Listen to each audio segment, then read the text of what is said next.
라디오 코리아 창사 30주년 기념 특별 기획 제1차 텍스 세미나 정부기관 감사관들과 함께합니다. 이 시간 진행의 ABC 회계법인의 안병찬 CPA입니다. 네, 여러분 안녕하십니까. 공인회계사 안병찬입니다. 이미 예고해드렸던 대로 라디오 코리아 창사 30주년 기념 특별기획 1차 텍스 세미나를 지금부터 12시까지 3시간 동안 생방송으로 진행하도록 하겠습니다.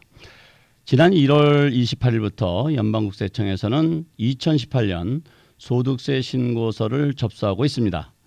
간단하신 분들은 이미 소득세 신고를 마치신 분들도 있으실 텐데요. 대부분의 납세자들은 준비 중이실 겁니다. 어쨌든 이제 지난해 경제 성적표를 들고 정산해야 할 시간입니다.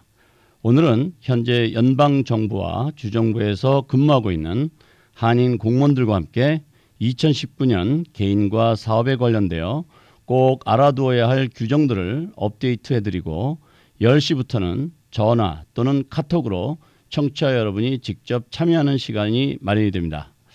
평상시 궁금하게 생각하셨던 내용들을 간단히 메모해 두셨다가 전화 또는 카톡으로 질문을 주시면 답변 드리도록 하겠습니다. 주실 전화번호는요. 213지역 520-1540번이고 카톡으로 문의를 원하시는 분들은 카톡 아이디 라디오 코리아 1540으로 보내주시면 되겠습니다. 팩스를 이용하실 분들은 제작국 213-251-2054번이 열려 있고요. 이메일이 편하신 분들은 pd@radiokorea.com으로 질문사항 보내주시면 풀어드리도록 하겠습니다. 그리고 오늘은 세무에 대한 여러분의 상식을 알아보는 간단한 퀴즈 시간을 마련했습니다. 퀴즈에 대한 답을 맞추시는 분들에게는 선착순으로 5분에게 ABC 회계법인과 페이롤 서비스 전문회사 페이에스에서 제공하는 세무감사 준비에 필수 정보가 들어있는 세무감사 이제는 자신 있다. 그리고 절세 아이디어를 제시한 부자들이 알고 있는 절세 비밀 책 2권을 선물로 우송해 드리도록 하겠습니다. 우선 오늘 말씀해 주실 분들을 소개해 드리겠습니다. 연방국세청 IRS에서 근무하고 있는 알버트 황 감사관, 조세형평국에서 근무하고 있는 앤드류 류 감사관, 고용개발국에서 근무하고 있는 스캇변 감사관, 사회보장국에서 근무하고 있는 앨리슨 조이 디스트릭트 매니저, 이렇게 여러분이 함께 자리하고 계십니다. 안녕하세요. 안녕하세요. 네, 안녕하세요. 네, 요즘 뭐 저희들도 많이 바쁘지만 많이 바쁘실 텐데 시간 내주셔서 대단히 감사합니다. 우선 지난 한 3주 4주 동안 연방 정부가 셧다운 돼 가지고 푹 쉬셨을 텐데 우리 IRS에서 나오신 알버트 황 감사관님께 먼저 궁금한 것들 좀 여쭤보도록 하겠습니다. 그 셧다운 동안 뭐 하셨나요? 예, 약 35일은 쉬기는 쉬었는데 저희는 항상 스탠바이를 하고 있었기 때문에 사실은 뭐 매일 업무 실질적으로 일은 하지는 않았지만 그 업무 복귀에 대한 준비를 항상 하고 있었기 때문에 사실은 출근한 거나 뭐 마찬가지라고 생각이 됩니다. 네, 그럼 그 기간 동안 월급은 받으세요? 예, 다행히 다 받았습니다. 아, 그래요. 네.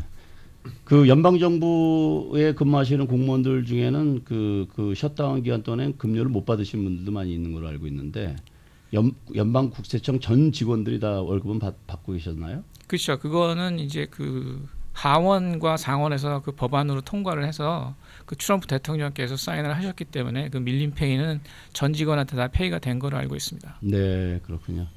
국세청 직원들한테 월급을 안 주면은 국가의 세수에 큰 영향을 줄 것 같아요. 그러니까 적어도 국세청 직원들한테만큼은 월급을 잘 줘야 국가의 세수에 차질이 없지 않을까 생각됩니다. 자, 그러다 보니까 많은 청취자분들이 궁금한 게 있어요. 셧다운으로 인해서 혹시 텍스 리펀드가 늦어지는 게 아니냐. 뭐 사실 이런 궁금증이 상당히 많았고 또 소득세 신고하는데 어떤 영향을 주지 않나 이런 생각들을 많이 했었는데 실질적으로 그런 영향이 있었나요? 뭐 예정대로 1월 28일서부터 텍스 리턴 파일링을 이제 받기 시작을 했고요. 또 셧다운 기간에도 일정 많은 직원들이 미리 복귀를 해서 그 준비를 했었기 때문에 지금까지는 아직 아무런 그 지장이 없는 거로 나와 있고요. 예정대로 그 리펀드나 뭐 텍스 리턴 프로세싱이 제대로 스케줄대로 되고 있다고 지금 계속 저희도 이제 인포메이션을 받고 있습니다. 네, 그러면 뭐 예년과 마찬가지로 온라인으로 파일을 하고 그리고 본인 은행에 직접 디파짓하는 거를 리퀘스트하면 한 2주 정도면 리펀드를 받을 수 있겠네요. 예, 아마 2주에서 3주 정도면 들어갈 겁니다. 자, 지금 그 2018년 인컴 텍스 리턴 준비에 이제 지금 뭐 청취자분들이 많이 그 바쁘실 텐데요. 그 2018년은 예년과 달리 바뀐 세법들이 많이 있는 걸로 알고 있습니다. 네. 이번에 그 청취자분들이 그 소득세 신고를 하면서 꼭 유의해야 될, 꼭 참고해야 될 그런 내용들이 있다면 어떤 것들이 있을까요? 예, 뭐 워낙 그 개정안이 너무 컸기 때문에 다 말씀드릴 수는 없고요. 일반 납세자들한테 가장 중요한 몇 가지만 말씀을 드릴게요. 우선 그 세법에 바뀐 것을 적용하기 위해서 그 폼 자체가 예전에는 1040, 1040A, 1040EZ 세 가지가 있었는데 이제는 그게 무조건 1040 하나로 통일이 됐습니다. 네. 물론 뭐 e-파일링을 하시는 분들한테는 아무 지장이 없지만 페이퍼 파일링 하시는 분들은 그 폼이 한 가지밖에 없으니까 그걸 꼭 사용을 하셔야 되고요. 이제 두 번째는 아마 가장 큰 변화는 그 personal exemption, 아마 한국말로 하면 인적 공제라고 그러나요? 네. 이제 그게 폐지가 됐죠. 네, 완전 폐지됐죠. 예, 그것이 폐지가 된 것이 아마 가장 큰 영향을 줄 거고요. 이제 그 폐지가 된 거를 이제 좀 메이크업하기 위해서 그 스탠더드 디덕션이 거진 2배로 이제 올랐고요. 네. 그리고 이제 또 하나는 이제 그 항목 공제를 하신 분들이 그 SALT라 그러죠. State Local Tax Deduction. 그래서 State Income Tax나 아니면 무슨 뭐 Property Tax 같은 경우를 이제 그것이 이제 10,000불로 캡이 됐기 때문에 거기서 이제 그 디덕션을 하실 수 있는 액수가 많이 줄어들었습니다. 네. 그거 꼭 유념하셔야 되고요. 그렇게 하고 전반적으로 모든 납세자들의 세율이 한 3% 정도가 줄었으니까 몇 가지 공제를 좀 못 하시더라도 아마 그 3% 줄은 그 레이트 자체에서 많이 메이크업이 될 거라고 예상을 하고 있고요. 그리고 이제 마지막으로는 올해는 텍스 리턴을 4월 15일까지 꼭 하셔야 됩니다. 네. 작년에는 아마 4월 15일이 일요일이었었던 관계로 4월 17일까지였었는데 이제 올해는 4월 15일 날이 마지막 날인 거로 알고 있습니다. 사실 2018년 그 이제 2017년 말이죠. 예. 그때 개정세법이 통과가 되면서 세율이 낮춰졌고 등등의 그 정부의 홍보로 인해서 많은 납세자들이 이제 세금이 줄어드는구나. 그래서 리펀드를 사실 더 많이 기대하고 있었어요. 그런데 이제 최근에 그 인컴 텍스 리턴을 마치신 분들은 지금 다 입이 이만큼씩 나와 계신데 그 이유가 본인들이 기대했던 리펀드보다 훨씬 작게 나오고 심지어는 세금을 더 내야 되는 상황도 나오고 뭐 이래서 사실 그 안타깝게 생각하시는 분들이 많은데 그 부분에 대해서 좀 왜 그런 현상이 일어나는지 설명 좀 부탁드릴까요? 글쎄 제가 알기로는 가장 큰 원인 중에 하나는 그 이제 월급을 받으면 그 세금을 미리 이제 위드홀딩을 하는데 2017년도에 텍스 테이블이 그 위드홀딩 테이블이 2018년도에는 이미 3% 적은 액수의 위드홀딩 테이블로 바뀌었습니다. 그러니까 다시 바꿔 말하면은 결국에 이제 자기가 이제 매주 받아가는 그 페이첵의 3%를 더 받아갔을 거라고 이제 예상을 합니다. 그러니까 그렇죠. 연말에 가면 아무래도 3%의 그러니까 2017년도에 돌려받았던 걸 미리 받은 격이 되니까 2018년도 거를 하다 보면 아마 굉장히 좀 줄었다고 생각을 하실 것 같습니다. 그렇지만 미리 다 받으신 거로 알고 있습니다. 네, 그렇죠. 위드홀딩을 원천 징수를 이미 작게 떼어놓으셨기 때문에 나중에 정산하면 본인들이 생각했던 것보다 그 리펀드가 더 작을 수도 있고 오히려 세금을 더 낼 수 있는 그런 현상도 있을 수 있는데 반면에 또 그 인적 공제가 완전히 폐지가 돼가지고 식구가 많았던 분들은 오히려 손해인 것 같아요. 예, 그 표준공제액이 아까 말씀하신 것처럼 2배로 올랐다 하더라도 1인당 그 받아야 되는 그 공제 금액을 못 받게 됐으니까 그것만큼 이제 손해 보고 또 아이템 디덕션 하셨던 분들도 좀 전에 설명하셨던 것처럼 지방세금, 예를 들어서 주정부 세금이라든지 재산세라든지 이런 모든 세금을 최고 10,000불밖에 못 받으니까 요즘 같은 경우 웬만한 그 집들이 다 100만 불 넘는 집들이 상당히 많잖아요. 그러면 1.1%면 벌써 그 재산세만 해도 10,000불이 넘는데 본인이 소득이 발생돼서 낸 주정부에 대한 세금 공제를 하나도 못 받는 거예요. 그 예전에는 세일즈 텍스도 공제받고 근데 이런 거 지금 다 못 받게 됐으니까 사실 그 실질적으로 납세자 어느 층의 납세자들은 오히려 세금을 더 부담해야 되는 이런 현상이 있을 수 있다고 생각해요. 그렇죠?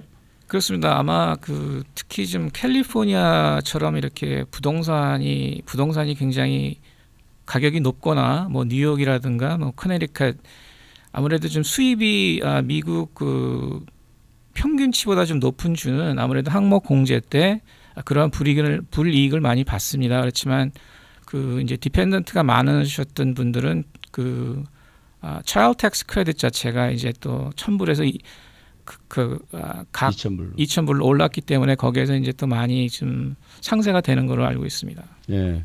그래서 지금 지적하신 것처럼 사실 캘리포니아 스테이텍스가 지금 최고 세율이 13%예요.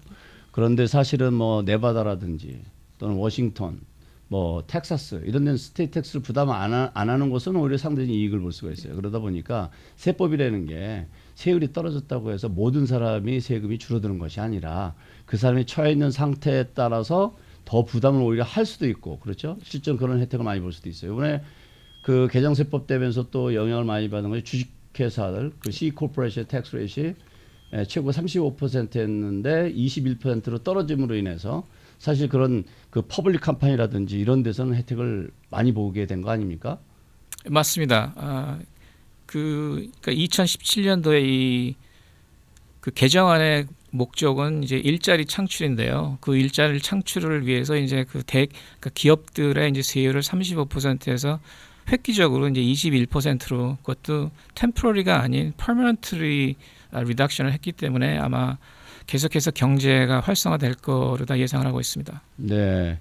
하여튼 그 우리가 잘못 이해하면 안 되는 것이 세율이 줄었다, 세법이 뭐 또는 어떤 그 규정이 폐지됐다. 이래서 내 세금이 확확 변한다고 생각하면 그 오해가 될 수 있어요. 그렇죠. 이 부분을 좀 주의하셔야 되겠습니다.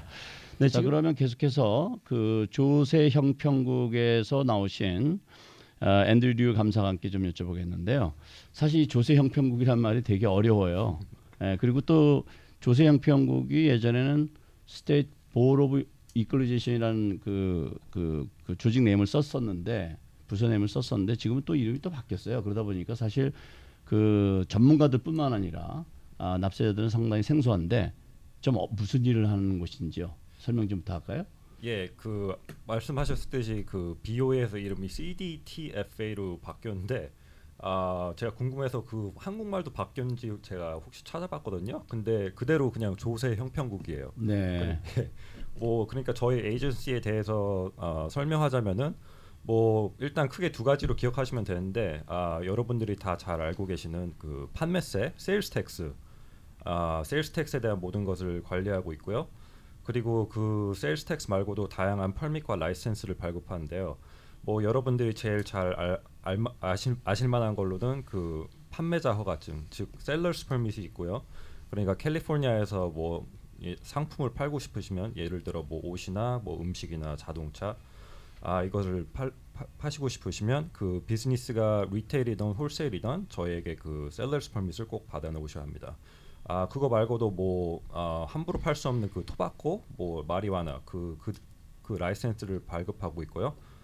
뭐 그래서 다시 정리해드리면 그냥 세일스 텍스 그리고 판매 허가증 뭐 이 정도로만 알고 계시면 될 것 같네요. 네, 그러니까 사실은 우리가 가장 많이 접하는 세금을 관리하는 부서예요. 그렇죠. 밥을 먹어도 우리는 세일스 텍스 내죠. 뭘 사도 세일스 텍스 내죠. 그럼에도 불구하고 사실 이름을 잘 몰라 우리는. 예. IRS는 많이 익숙해서 알고 있는데요. 그냥 조세형 편국이라 알고 계시면 될 것 네, 같아요. 그렇습니다. 이름도 또 CDTFA 이래가지고 사실 외우기도 되게 힘들어요. 저도 힘듭니다. 맨날 설명하는데. 네. 그리고 이제 우리 그 고용개발국이라고 소개해드렸는데 EDD, Employment Development Department에서 나오신 우리 스카펀 그 감사관님께 좀 여쭤보겠는데요. 자, 여기는 주로 어떤 일을 하는지 우리 청취자분들께 좀 소개 좀 부탁드릴까요? 네, 우리 디파트먼은요, 보통 페이롤 텍스를 핸들하고 있거든요. 네. 그래서 뭐 여기서 인플로이가 있으면 우리 디파트먼에서 레지스터하고 페이롤 텍스를 보고해야 되고요. 그리고 또 우리가 하는 게 만약에 사람들이 unemployment insurance 아니면 disability insurance benefit을 받으려면요, 우리 디파트먼으로 다 거기로 apply 해야 돼요. 네, 그러니까 직장 생활 하시는 분들은 반드시 알아야 될 부서 중에 하나고, 혹시 임신을 했다든지 이랬을 때 디서빌리티 신청하는 곳이고, 또 혹시 잡을 잃었을 때 실업수당 같은 거 신청하는 곳이니까 꼭 기억해 두셔야 되고, 또 임플로이어들 입장에서는 종업원을 고용하면 반드시 또 컨택해야 될 부서이네요. 네. 네. 자, 그런데 좀 전에 우리 그 앤드류 류 감사관님께서 그 마리아나 비즈니스 하려고 그러면 라이센스를 받아야 한다고 말씀해 주셨는데, 그러면 요즘 그 마리아나 비즈니스가 되게 핫해요. 사실 우리 뭐 한인분들도 거기 관여하시는 분들이 얼마나 있는지 정확히 모르겠는데, 지금 마리아나 그 샵에 가면 무슨 굉장한 엔터테인먼트 샵에 들어간 것처럼 그렇게 잘해놨다고 얘기를 들었습니다. 저는 가보지 못했는데 언제 기회가 되면 한번 가볼 계획인데, 구경삼아. 그런데 만약 캘리포니아에서 마리아나 비즈니스 하려면 반드시 조세형 편국에 연락해서 별도의 라이센스를 받아야 하는군요. 그렇죠. 그게 그러니까 좀 복잡한데, 그러니까 좀 구분을 나눴어요. 그 마리아나 업종에서 종사하는 사람이 뭐 리테일러냐 아니면은 디스트리뷰터냐, 그러니까 미들맨이냐, 이거를 네. 해가지고 리테일러한테 주는 사람이냐. 거기다 또 그 컬티베이터, 경작자라 해야 되나요? 네네네. 예, 경작자냐 아니면 거기서 또 매뉴팩처러냐. 마리아나 재배하는 농장. 예, 농장. 네. 그리고 그 매뉴팩처러, 네. 또 뭐 프로덕트 같은 거 있잖아요. 네네, 만드는 거. 말고 예, 예. 이렇게 무슨 제품을 만드는 베이프 공장 같은 거요. 예. 그게 다 나눠져 있어가지고 그 부분마다 다들 좀 이렇게 텍스에 대한 그 responsibility가 다 좀 달라요. 그래서 네. 살짝만 예를 들자면 그 디스트리뷰 모든 네 분들이 다 셀러스 퍼밋을 받아야 되는 건 물론이고, 예를 들어서 디스트리뷰터는 그 셀러스 퍼밋을 받아야 되고, 거기다가 또 캐니버스 텍스 퍼밋을 받고, 거기서 또 컬티베이터에서부터 그 컬티베이션 텍스를 또 따로 이렇게 걷어야 돼요. 네. 예, 그리고 마지막으로 또 그 엑사이즈 텍스를 그 리테일러에서부터 받아야 돼요. 네. 그러니까 자기가 무슨 직종인지, 마리화나 그 비즈니스에서 무슨 일을 하는지 잘 알아야 되고, 네. 거기에 해당되는 거를 잘 찾아가지고 그거 팔로우 해야겠죠. 네. 그러니까 혹시 마리아나 비즈니스를 하시고 싶으신 분들은 이 CDTFA 조세형 편국에 연락을 해서 자세한 정보를 받는 것이 굉장히 중요하겠어요. 그래야지 나중에 그 뭐 감사를 걸린다든지 이럴 때 그 문제가 없을 것 같고, 세금도 제대로 콜렉트해서 또 정부에 납부할 수 있을 것 같네요. 예, 그리고 처음부터 잘 이렇게 자기가 하는 일이 뭔지 잘 알아내고 거기서 네. 전화를 해서 하는 게 아무래도 그런데 제일 세이프하겠죠. EDD에서도 그 마리아나 비즈니스와 관련돼서 또 어떤 그 팔로우 해야 될 것들이 있다고 그러시는데 어떤 것들이 있나요? 네, 뭐 마리아나 비즈니스는 새로운데요. 그 새로운 비즈니스라도 다 인플로이가 있으면은 우리 쪽에서 또 다 레지스터하고 다 인플로이 리포트 해야 되고, 근데 2018년부터 비즈니스가 다 뭐 리턴이나 아니면 텍스를 다 온라인으로 보고를 해야 되거든요. 네. 근데 그 마리아나 비즈니스를 시작했을 때 만약에 뱅크 어카운트를 셋업하지 못하시면은요, 네. 우리 텍스를 내실 때 직접 EDD 오피스로 전화를 해가지고요, 직접 캐시로 텍스를 그렇게 내주셔야 돼요. 네, 그렇군요. 그러니까 그 마리아나 비즈니스를 하는 그 사업주들이 은행 어카운트를 열지 못하는 경우도 있다고 그래요. 그렇기 때문에 지금 이제 그런 경우에는 본인들이 직접 방문을 해서 납부해야 된다는 그 말씀인 것 같아요. 네. 우리 IRS에서 나오신 감사관님께 여쭤보겠는데 그 마리아나 비즈니스 하는 사람들이 실질적으로 그 뱅크 어카운트를 오픈하는데 애로사항이 있다고 들었는데요. 실태가 어떤가요? 예, 제가 듣기로는 그 연방 정부 연방 법상에는 그 마리화나는 그 규제된 그 금지된 약물이기 때문에 그것을 이제 판매를 하는 것은 이제 법규를 어기는 게 되죠. 네. 그러다 보니까 이제 캘리포니아 같은 경우에 이제 큰 메이저 뱅크 뭐 뱅크 아메리카나 뭐 체이스, 웰스 파고 이런 데서는 그러한 리스크를 아예 미리 차단하는 차원에서 그 마리아나 비즈니스에 대한 그 뱅크 어카운트를 아예 거부를 하고 있습니다. 네. 근데 이제 그렇기 위해서 많은 분들이 저희가 알기로는 인터넷 뱅킹을 통해서 뱅크 어카운트를 여는 걸로 알고 있습니다. 네. 그 이 마리아나 비즈니스가 캘리포니아에서 합법화되면서 재밌는 일들이 많이 벌어지는 것이 주정부에서는 합법인데 연방 정부에서는 여전히 불법이죠. 예, 맞습니다. 예, 그러다 보니까 이런 정말 그 특이한 현상들이 일어나고 있는 것 같아요. 그래서 혹시 마리아나 비즈니스에 관심이 있으신 분들은 미리 조세형평국, EDD 이런 데 충분히 그 정보를 취득하신 후에 그다음에 비즈니스를 오픈하셔야 될 것 같습니다. 자, 그 조세형평국에서 나오신 우리 앤드류 감사관님께 좀 여쭤보겠는데 네.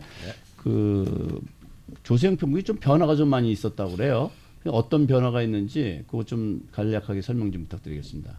뭐 변화가 그렇게 많은 건 아닌데 그 좀 큰 변화가 있었거든요. 그 작년 5월쯤에 저희가 컴퓨터 시스템을 새 걸로 확 바꿨어요. 네. 뭐 한 20-30년 됐겠죠.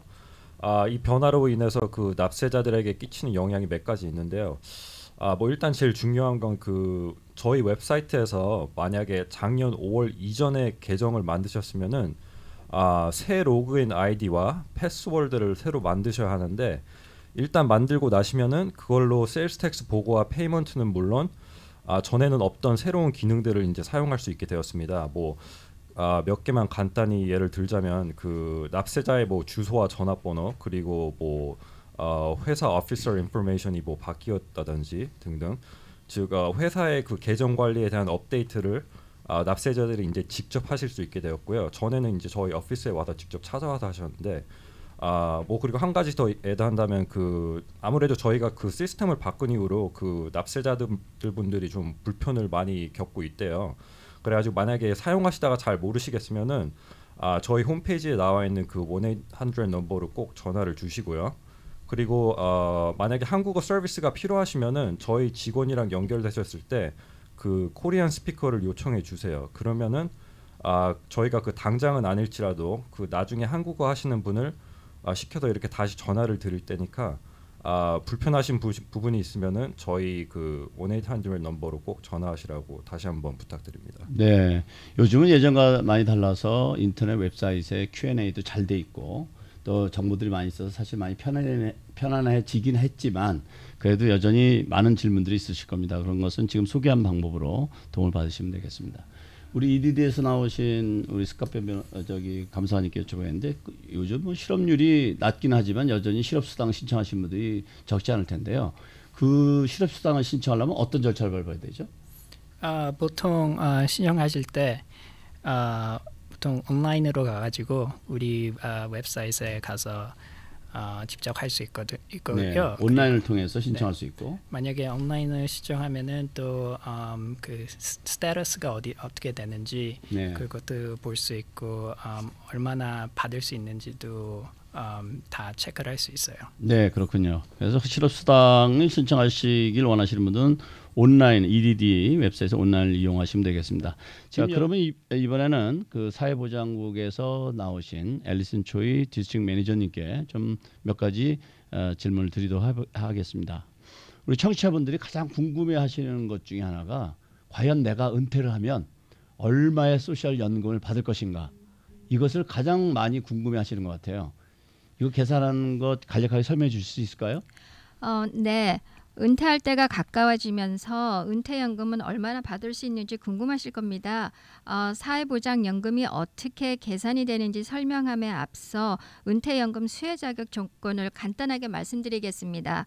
은퇴연금 수혜 자격 조건은 은퇴 나이가 되고 사회보장 점수 40점을 얻으셔야 합니다.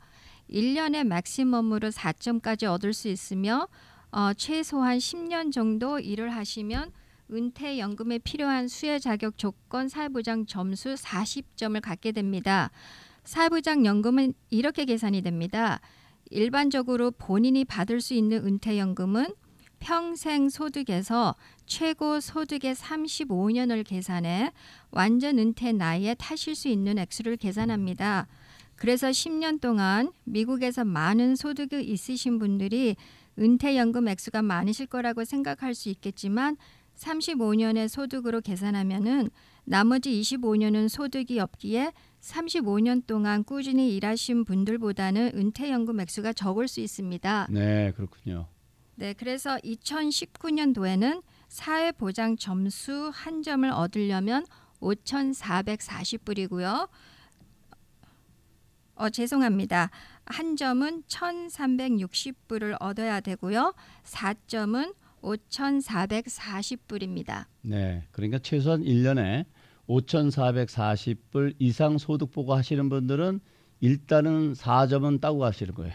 네, 맞습니다. 맞죠? 그렇게 해서 10년이 지나야 기본적으로 받을 수 있는 자격이 생기는 거고 얼마를 받을지는 이제 35년 동안 얼마만큼 세금을 많이 내놨느냐에 따라서 소셜연금의 규모가 달라지겠네요. 네. 그러니까 보통 일반적으로 미국에서 한 30년 동안 직장생활을 하셨다든지 사업을 하셨다든지 이런 분들은 뭐 그 상당하다는 게 좀 표현이 그렇지만 적지 않은 그 소셜연금을 받을 수 있지만 예를 들어서 말씀하셨던 것처럼 최근 뭐 5년은 세금을 많이 냈고 지난 한 20여 년 동안은 별로 세금을 많이 10년은 세금을 많이 내놨고 그 전에 20년은 세금을 많이 내놓은 게 없으면 본인이 생각한 것보다는 소셜연금이 상당히 작을 수가 있어요, 그렇죠? 네, 맞습니다. 네. 하여튼 뭐 정확한 금액은 계산은 뭐 우리가 개인들이 하기는 좀 어렵겠지만 이런 정도의 그 정보만 있으면 대략 본인들의 소셜연금이 어느 정도 되는지 가늠해 보실 수 있지 않을까 싶으네요. 네. 그 다음에 그 새로운 메디컬 카드를 받지 못해서 어떻게 해야 될지 모르시는 분들도 좀 계신데 이것에 대해서 좀 설명 좀 부탁드릴까요?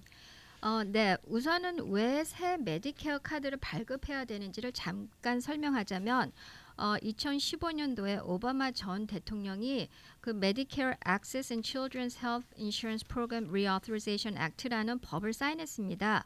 이 법에 따라 모든 메디케어 카드에 기입된 소셜 번호를 삭제해야 됩니다. 그래서 메디케어에서는 소셜 번호를 삭제하고 다른 메디케어 아이디 번호로 변경하였습니다. 그래서 새로운 메디케어 카드가 작년 4월부터 작년 말까지 우편으로 재발급이 되었습니다.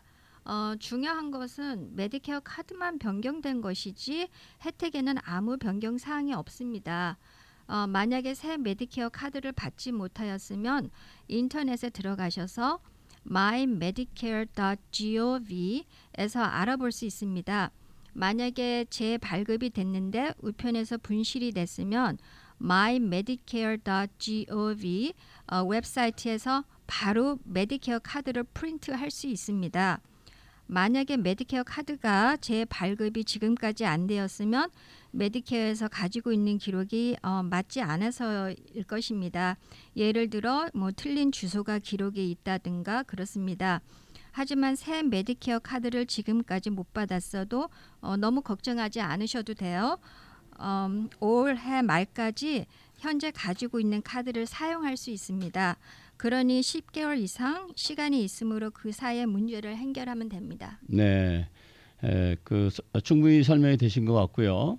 혹시 메디컬 카드에 어려움이 있으신 분들은 지금 설명해 주신 대로 도움을 받으시면 되겠습니다. 그리고 우리 한인분들 특히 뭐 청취자분들이 참 궁금해하시는 것 중에 그 SSI 받으시는 분들이 한국을 방문하거나 그럴 때 뭐 한 달 이상 치료하면 뭐 끊긴다 여러 가지 그 궁금한 사항들이 많이 있어요. 정확하게 이분들 진짜 한 달 이상이 넘으면 그 SSI가 끊기는지 아니면 뭐 한 달 이상 있어도 괜찮은지 그것에 대해서 좀 클리어하게 오늘 좀 설명 좀 부탁드릴까요? 네. 이 질문은 아직까지 궁금해하시는 분들이 많고 또 아주 자주 받는 질문입니다. 대답은 30일 미만이어야 합니다. 그렇다고 꼭 30일 안에 다시 미국에 와야 되는 것은 아닙니다. 미국에 돌아와서 30일 거주하면 SSI는 다시 시작이 됩니다. 그러니까 한마디로 여행 떠난 다음 달부터 돌아와서 미국에 30일 거주하는 동안만 SSI를 못하는 것입니다. 네, 그렇군요. 그러니까 아주 끊기는 건 아니네요. 네. 네, 그러면 그 30일이라는 것을 본인이 신고를 하나요? 정부에서 자동적으로 이민국에서 통보가 돼서 저절로 알게 되나요? 우선은 본인이 신고를 해야 되고요. 만약에 30일 이상 가시려면은 사회보장국에 와서 보고를 하시고 다시 미국에 돌아오셔서 30일 거주하신 다음에 사무실에 오시면은 다시 시작이 됩니다. 네, 그럼 만약에 신고를 안 하게 되면 어떻게 돼요? 글쎄요. 아주 곤란한 질문인데요. 그 두 가지가 있을 것 같아요. 하나는 본인이 알고도 안 했을 수도 있고 또 많은 분들이 SSI 받으신 분들이 연로하신 분들이 많다 보니까 그런 정보가 조금 어두워서 몰라서 안 했을 수도 있을 것 같아요. 그랬을 때 어떤 그 정부의 조치라든지 뭐 이런 게 있는지. 네, 우선은 보고를 하시고 가셔야 되고요. 만약에 법을 몰라가지고 그냥 한국에 가셨다가 다시 오면은 저희가 알게 돼요. 만약에 알게 되면은 나중에 그 사이에 SSI 받지 말아야 하는 동안을 초과 지불이 됩니다. 네. 그래서 그 초과 지불을 저희가 SSI에서 조금씩 공제를 하게 됩니다. 네.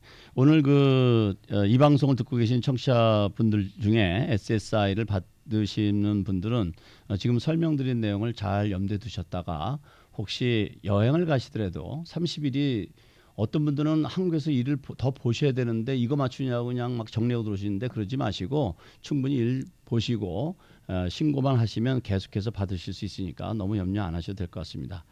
그 다음에 이제 뭐 다른 부서들도 다 마찬가지지만 소셜 시큐리티 어드미니스트레이션에서도 온라인으로 인터넷으로 여러 가지 서비스를 하고 있는 거로 알고 있는데요. 그 어떤 서비스들을 온라인을 통해서 받을 수 있는지 그런 부분도 좀 소개 좀 부탁드릴까요? 네. 사회보장국 사무실에 방문하지 않고 인터넷으로 많은 비즈니스를 할 수 있습니다. Benefit Verification, 즉 수입 증명서, Social Security Statement, 뭐 사회보장 내역서 등을 받을 수가 있고요. 또 1099 재발급도 이것은 그 즉시 프린트할 수 있습니다. 사회보장 혜택을 받으시는 분들은 주소나 뭐 디렉트 디포짓 등을 변경할 수 있고요. 메디케어 카드도 재발급도 신청할 수 있습니다. 그리고 또한 소셜 시큐리티 카드를 신청할 수 있습니다. 그런데 이 경우에는 세 가지 조건을 갖추어야 합니다. 첫 번째는 미국 시민이며 18세 또는 이상이고 두 번째는 이름 변경이나 다른 변경 사항이 없어야 됩니다. 세 번째는 드라이버스 라이센스나 주에서 지급한 아이디가 있어야 합니다. 이런 업무들을 온라인으로 하고 싶으시면 우선은 My Social Security 어카운트를 사인업 하셔야 합니다. 사인업하고 싶으신 분들은 세 가지가 필요해요. 첫 번째는 이메일 주소, 그리고 두 번째는 Social Security Number, 그리고 미국 주소가 필요합니다. 세 가지가 다 있으신 분들은 socialsecurity.gov 웹사이트에 들어가셔서 My Social Security를 클릭하고 신청하시면 됩니다. 네, 그렇군요. 여러분들께서 혹시 온라인으로 서비스를 원하실 경우에 지금 설명드렸던 그 웹사이트 주소 한 번만 더 말씀해 주실까요? socialsecurity.gov. 네, socialsecurity.gov. 예전에는 ssa.gov 이렇게 썼는데 지금은 그 웹사이트이 없어졌나요?